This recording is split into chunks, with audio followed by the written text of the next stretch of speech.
The first day I walked in, the first thing I noticed was how small it was. There's like 30 people who work here who are setting the direction for the entire U.S. government and in that way, the entire world. I feel like we should have a clock with the days counting down because what we have set in motion, all of that is at stake. Syria, Libya, North Korea, climate change.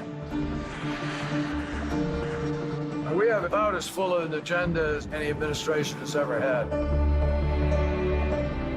Each of us brings something to the table, informed by our history, by our experience, by our background. I'm always feeling a sense of urgency to try to get as much done as possible. You're sitting here and you're realizing the stakes. All right, let's do this.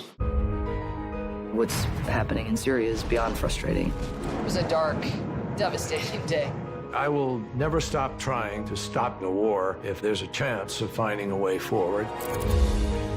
People need to be the center of our foreign policy thinking. What Russia has done is wrong. Is there nothing that can shame you?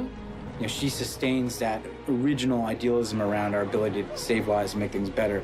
I sit close to the president. He has to think about how am I going to measure this against every other priority I have in the world.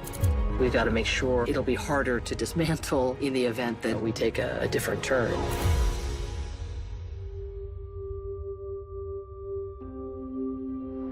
And I just came outside to try to process all this. It's a lot to process. History really doesn't follow a straight line. It zigs and zags. The trend lines ultimately will be in the direction of a less violent, more empathetic, more generous world. That requires individuals fighting for that future.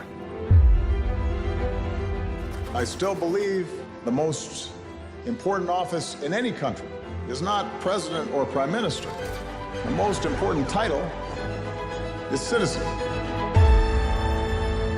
Now, we got a pacifier that fell and could pose a danger to the president.